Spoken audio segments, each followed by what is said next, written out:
model is that we think about ourselves as accelerating the conservation work that all of you do.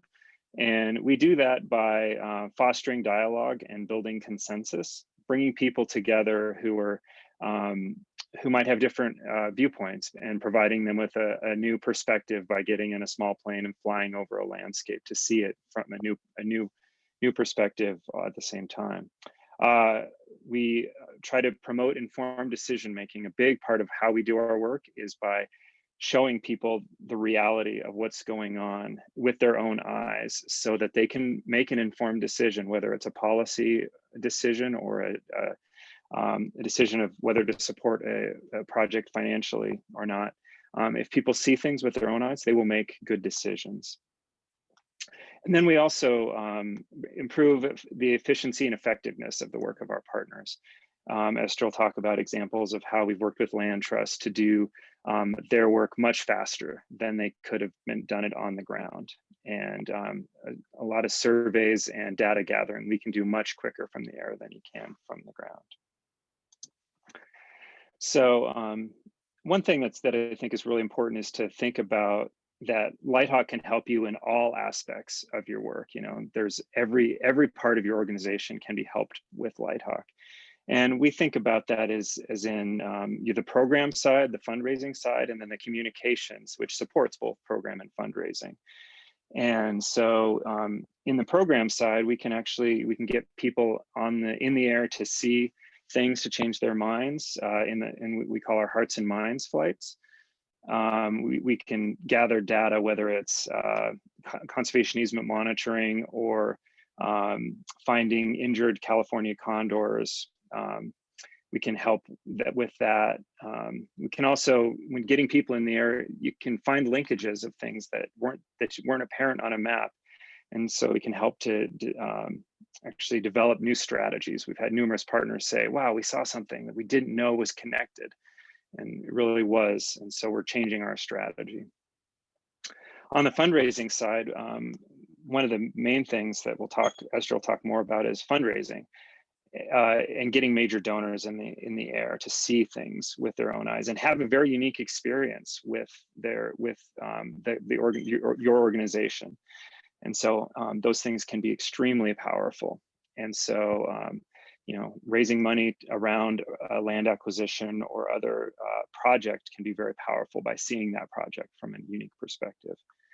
And then in the communications side of things, we can help to get media in the air, to get things going on, media in your community that helps to highlight what you're doing, as well as gathering materials for your internal communications, your newsletter, your website, etc.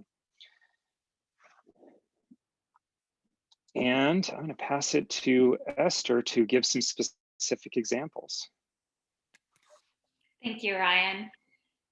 So yeah, I find that to really understand what LightHawk does, it's best to talk about specific examples of what we've been able to do with partners. So I'm going to talk about some of these categories of types of flights that Ryan overviewed, and just talk through some specific examples.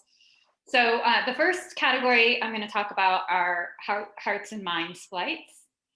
And so this photo is from a flight that we did with Surfrider Foundation, and we partner with Surfrider Foundation every year to do flights along both the Pacific and Atlantic coast, bringing up elected officials and media as well, but predominantly it's focused on decision maker flights for them to really see what the new normal high tides will look like under climate change associated sea level rise. So we fly during the king tides, the highest tides of the year, and look at what kinds of infrastructure are underwater, what impacts to residential areas. As you can see here, in the Southern California coast, you have there's really the water is right up against these developments. And for elected officials in particular to think about zoning decisions and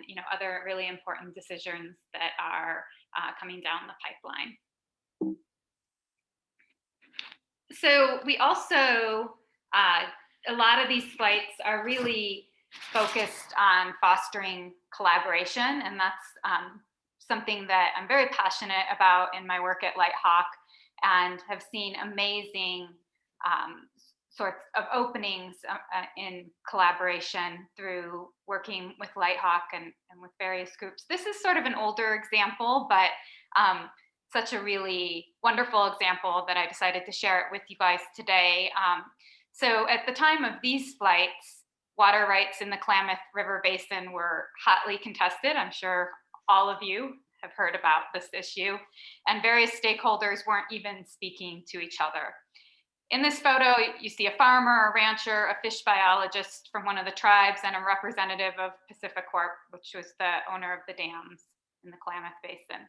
So between 2006 and 2010, LightHawk partnered with Sustainable Northwest to design flight campaigns over the area to help facilitate dam removal discussions.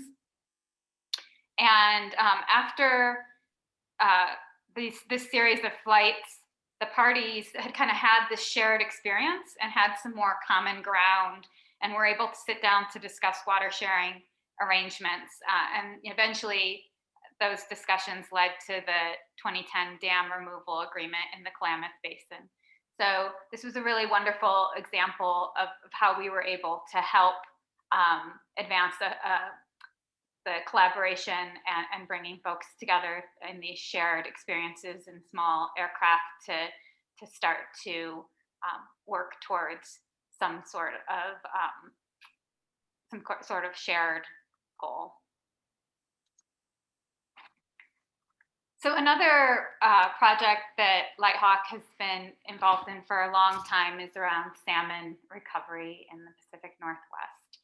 And we've done many flights to build and continue federal support funding for salmon recovery. And this is just one example. In this photo, this flight was a partnership with the Upper Columbia Salmon Recovery Board and the North Central Washington Forest Health Collaborative. And it brought up US Congressman Dave Reichert and Chelan County commissioners over salmon recovery and forest health projects in the Wenatchee watershed. And as I said, just one of many, many flights that we've done with decision makers and in that whole region that our partners come back to us again and again for doing this kind of work.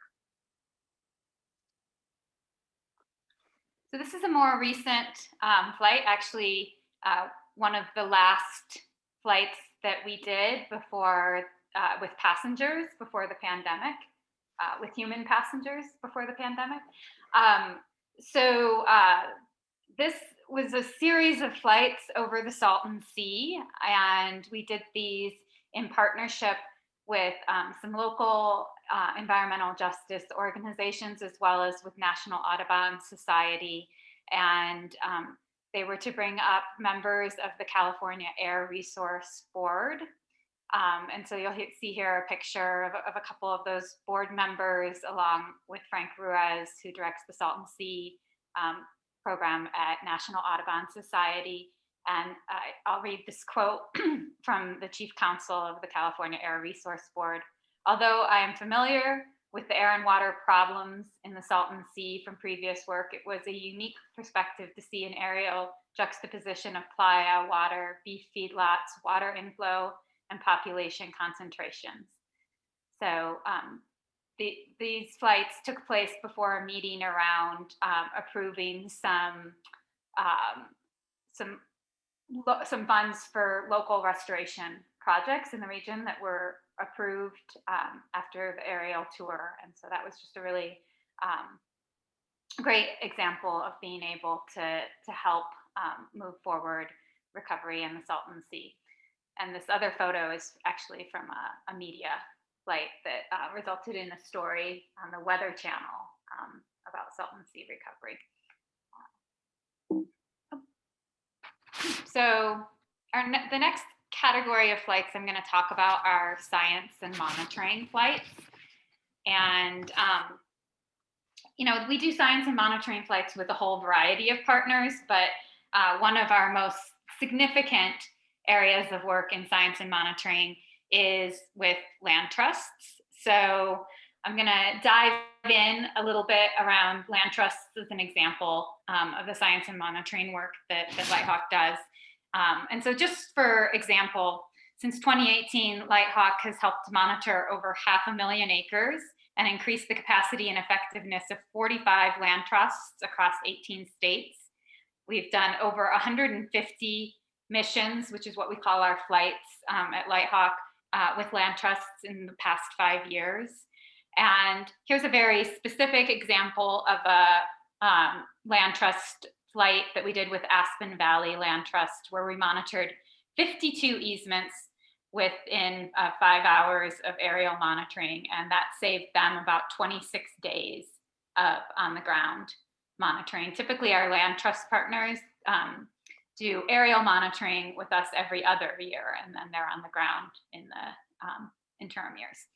And just to give you another metric of what that means for the sort of return on investment for doing these kinds of aerial monitoring projects, is that on average, our land trust partners save $1,654 for every hour of aerial monitoring that they do with LightHawk. So, I'm representing the Western region, and most of my examples that I've pulled together here are Western examples. But I wanted to just take a moment to emphasize that we really do work, on the east, in the east as well. And my counterpart, Jonathan Milne, directs the LightHawk program in the east. And so here's an example of one of our Eastern Land Trust partners, Columbia Land Conservancy, that we've worked with for 14 years with aerial compliance monitoring of 208 conservation easements and 14 fee lands across 34,000 acres in eastern New York State. So another kind of flights that fit under this category of science and monitoring flights are our survey flights. And so wildlife, we do like a lot of wildlife surveys, and this includes aerial radio telemetry tracking of California condors, which is a flagship project of LightHawks. We do a lot of work with California condor recovery partners.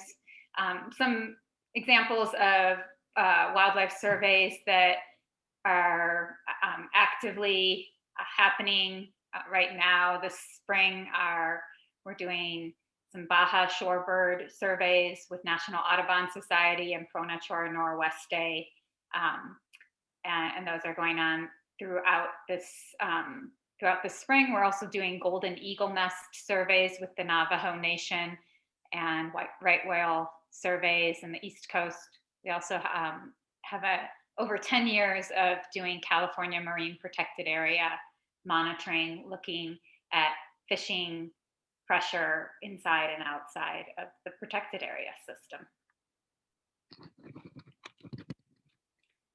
So another category of flights that we do are these fundraising flights. And this particular photo is of the Colorado River Delta, where the river no longer meets the Sea of Cortez most of the time. And we work closely on with a collaborative in the Delta, the Raise the River collaborative, fundraising efforts to reconnect the Colorado River to the Sea of Cortez. And, that's both through sort of media and storytelling, but also bringing major donors up over the Delta because it is largely inaccessible by foot. So another fundraising example, I wanted to talk about some land acquisition flights. So we did some flights with the Nature Conservancy around incredible intact grasslands that remained unprotected in Colorado. And we planned flights to profile these irreplaceable grasslands to funders who could help protect them.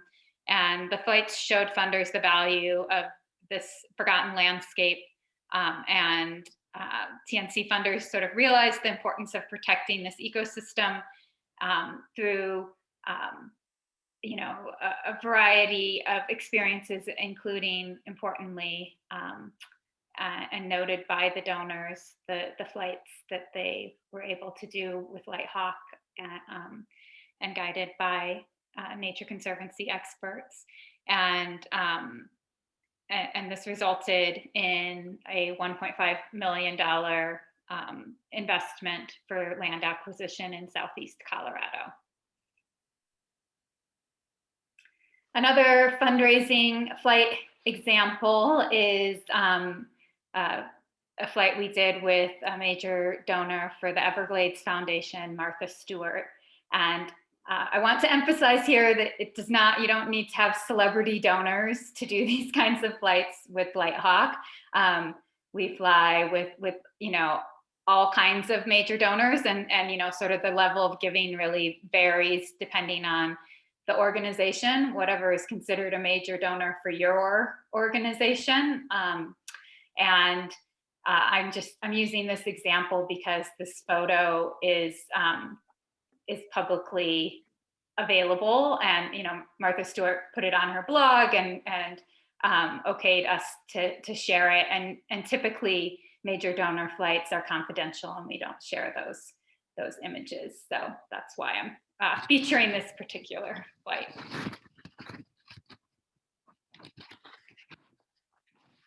So I'd be remiss if I didn't talk about communication and media flights. Oftentimes, this is the first thing that partners hear about LightHawk, and it's sort of their introduction to LightHawk, is that we are able to help organizations collect really stunning aerial imagery and video to help with storytelling around conservation issues.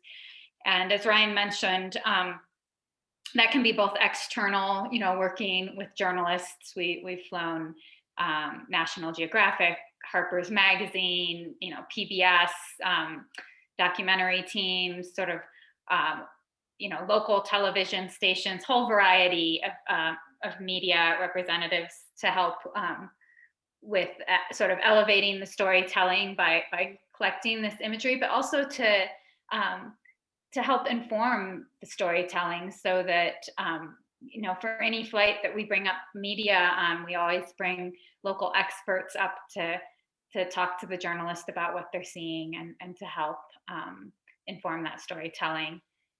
And I'll provide just a few examples of that here as well. So also, just before the pandemic, we did a flight over the Colorado River Delta with reporter Ian James of the Arizona Republic, along with Jennifer Pitt at National Audubon Society, and photographer Mark Henley. And it resulted in a really thoughtful and illustrative story about the restoration efforts in the Delta. And I'll just read a quote from Jennifer Pitt about that experience. The reporters were blown away by the vast extent of the missing river that is visible when you view the Delta from 1,000 feet. The story will help raise the river, demonstrate to funders and federal partners the public interest in the Delta.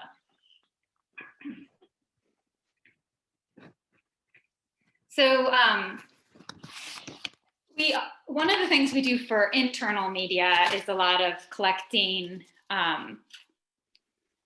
video footage to help with sort of short documentaries on specific issues or landscapes. This one's a little bit older. It's from about 5 years ago, and we do these kinds of projects with partners all the time. But I wanted to share this because the High Divide Collaborative is, a member of your network and a Catalyst Fund inaugural cohort recipient. So this is a really cool, just short clip from their video that features one of our volunteer pilots, Mike Hart, kind of doing a virtual aerial tour of the High Divide.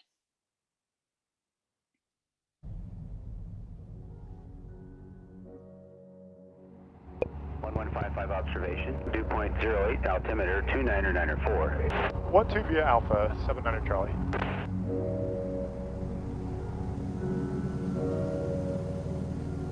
When you're flying and you're kind of eye level with the peaks, you definitely get a sense of how big this country is. There's just nothing like it. Love being a pilot. I really do.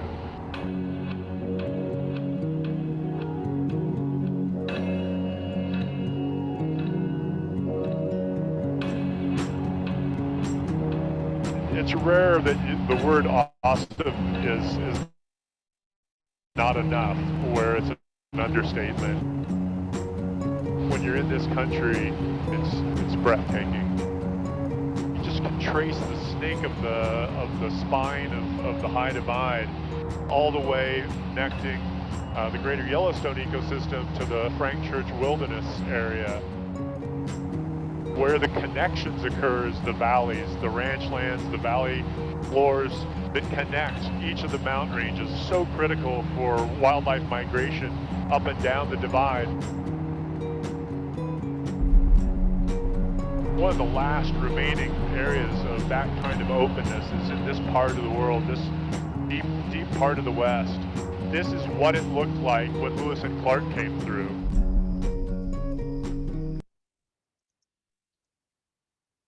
So, yeah, and that might have been a little jumpy through the screen share, but it's really lovely, and I encourage folks to check out the rest of that video as well. But I wanted to share that just because it gives you a feeling of what it's like to be up on a LightHawk flight. Yeah, and you can go ahead to the next slide. So our last category of flight, I'm not really sure if this is very relevant to any of the folks on this call, but in order to give a full picture of what we do, I'm just going to mention our wildlife survival flights as well. And these are a category of flight that we have been, we've been doing for a long time. They have been significantly increasing, especially during the pandemic. So I mentioned we have not been flying human passengers, but we have been flying a lot of non-human passengers during the past year. And that's partially due to, more uncertainty around commercial flights, but then also sort of longer term issues of commercial flights really having more restrictions around flying animals, including wildlife. So a lot of these flights are flying juveniles bred in captivity of endangered species, juveniles bred in captivity for release into the wild, and then also flying between captive breeding sites for matchmaking for genetic diversity. And so some of our biggest projects are Mexican wolf recovery, California condor recovery, white abalone recovery in Southern California. We have been flying thousands and thousands of white abalone on flights recently for outplanting into restored kelp forests in Southern California. Masked bob white quail chicks that we've been flying for release as well. Right now we're in the midst of Mexican wolf pup cross fosters, so flying those pups that are born in captivity for placement in wild dens, and many more wildlife survival flights. So I just wanted to mention that that's part of what LightHawk does as well.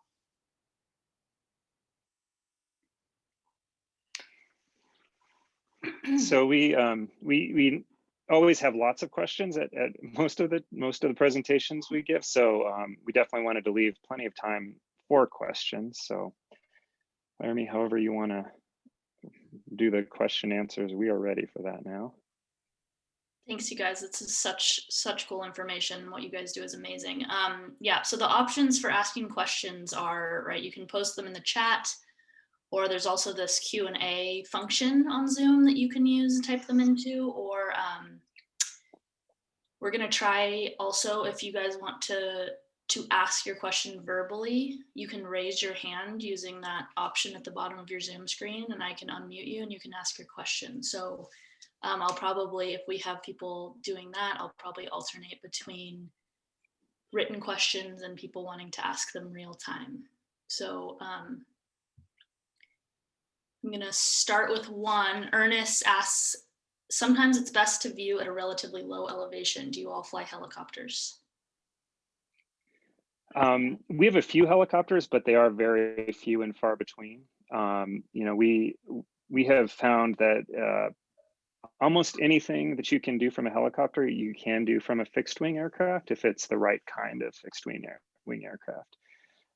Except hover. That's the one thing that a fixed wing does not do, but they can go very, very slow. There are some folks who fly what you'd call a bush plane or a short takeoff and landing plane that can fly at 40 knots, which is going to feel like you're basically standing still. So, and helicopters are also an order of magnitude more expensive to own and operate. So fixed wing is definitely a less expensive way for our pilots to give. But it is very, very effective in most cases.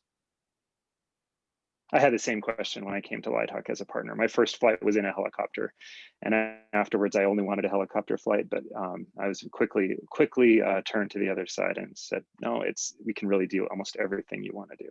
So. Bruce asks, do you have any international projects? So, so internationally, we work in Mexico and Canada, and that's in the near border regions. All of our so the way we're able to do the work we do is we have over 300 volunteer pilots who donate their time, aircraft, and fuel for LightHawk flights. And all of our volunteer pilots are based in the United States. So they have to be areas that are easily accessible for those pilots to go and do that in a day. Or sometimes, we have pilots who spend a night or two, especially on the Baja Peninsula, where we have long-term project partnerships, and we do some bigger undertakings there. But yeah, so that would be Canada and the US for international. And I have a personal question attached to that, which is, do you fly in Hawaii and Alaska? I'm in Alaska, so I'm curious. We do fly in Alaska.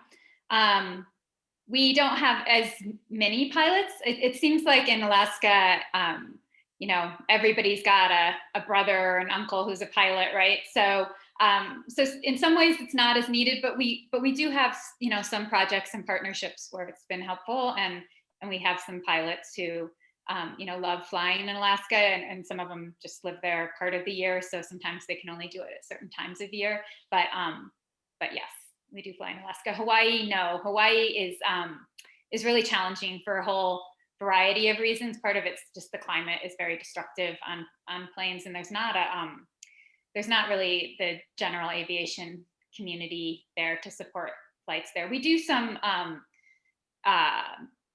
we do some work in sort of nearshore island areas, and there's potential. We do some things in the Caribbean, but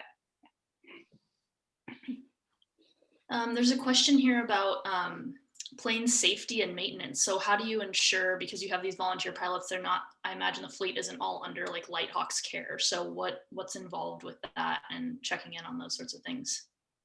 It's a really good question. And, when we talk about our 348 volunteer pilots as of yesterday when I looked. The requirements for a LightHawk volunteer pilot are the highest of any volunteer pilot organization out there. We require 1,000 hours of pilot in command time, which is a huge number. That is 10 to 15 years of flying experience if somebody isn't flying for their job. So we have people who are very, very seasoned doing these flights. And that leads to a very high level of, experience, and people who've had challenges and say, okay, I'm going to keep my aircraft in tip-top condition. Every aircraft that is flown does have to be inspected every year, and that's called the annual. Pilots will say, my airplane's going into annual, and that'll be a month where it's down and being pulled apart by a mechanic and checked. And so that happens for every aircraft every year. And that, is a standard thing for every LightHawk flight. We also have a really strong emphasis on safety in every way that we do our work. And so You know, we never accept flights that have an urgency that outweighs the safety component of it. And our pilots, we have a whole intake process where we work with our pilots to make them understand that if you don't like the way your airplane sounds today, you cancel the flight. If you don't like what you had for breakfast today and you might think it might compromise safety, you cancel the flight. And so our entire operation is based on a level of safety that is impeccable. And you know, we've had 3 accidents since 1979, and that is a very, very good safety record. And that's with hundreds of flights every year. So you know, we only take the best of the best as in terms of pilots who volunteer, and we expect them to keep their airplanes in the kind of shape that they would fly their parents or their kids or anybody they care about in them. So Thanks for that. Katie Hess asks, it's a few-part question. It says, what are the steps to further exploring flight opportunities? How do we get on your schedule of flights? And then are communications, surveying, and hearts and minds flights able to be combined? Yeah, I'll take this one. So so at the end of this, we'll put up our contact information for you guys, and perhaps Laramie can send it out post webinar as well. But yeah, so you know, as a next step, you would want to meet one-on-one with either me or Jonathan if you're in the Eastern region to sort of talk through flight planning. One of the things that we offer that we didn't really go into is we have a small staff of conservation professionals, which Ryan and I are a part of. And our job is really to consult with you about how to use these resources. And so learn about, you know, the work that you're doing and provide recommendations for how to use flights and examples and sort of help you through that whole planning process.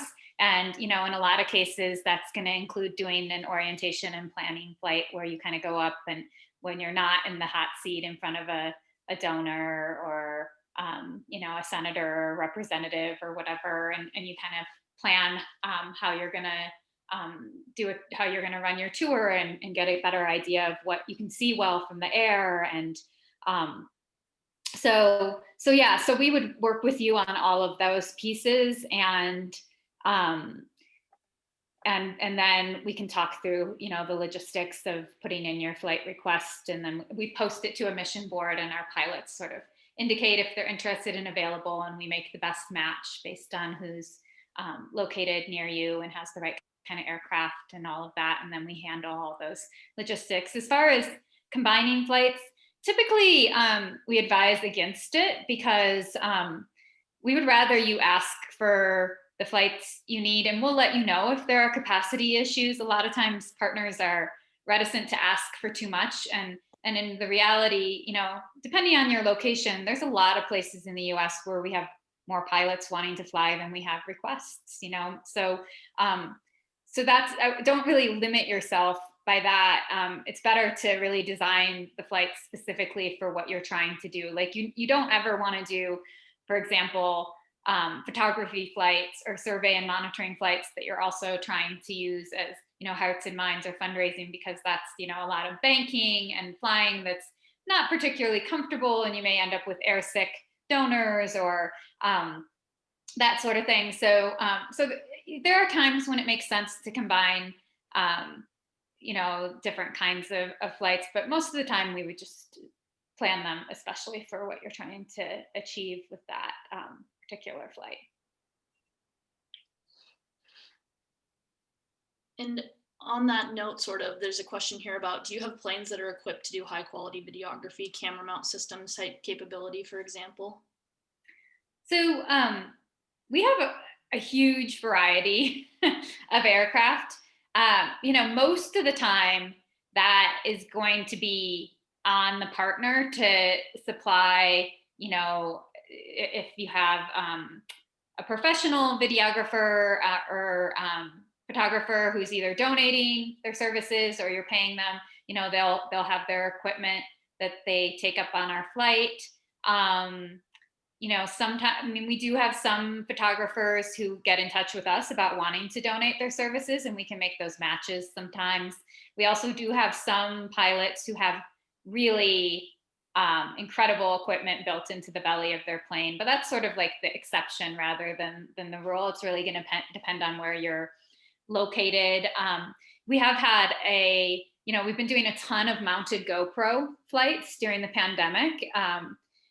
When we haven't been flying passengers. And it's actually quite incredible the quality of footage you can get from a Hero 8 or Hero 9 GoPro.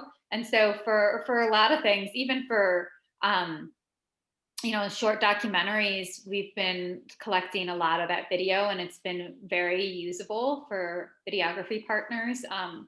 So that's something that we do own, and we have the mounts and we have the cameras, and we can work with partners on that. We also do own a harness for door off flying for photographers who want to go up and do that kind of flying with us. And a couple more questions on the fleet and logistics. So there's a question about, so you've been talking a lot about volunteer pilots. Do you have any pilots on staff? And then so that's the first question. Do you have any pilots on staff? And do you all have any privately owned aircraft, or is it aircraft owned by LightHawk, or is it all volunteer pilots? Yeah. So we have owned aircraft in the past, and aircraft are incredibly expensive, and so we don't own any aircraft now. In the past, we have had pilots on staff, and we have a vacancy or a position that isn't filled right now that would traditionally be filled by a pilot. But the main focus of our work is like Esther talked about, the consultative conservation work. And so there's most of the stuff that we do is actually requires more conservation experience than aviation experience.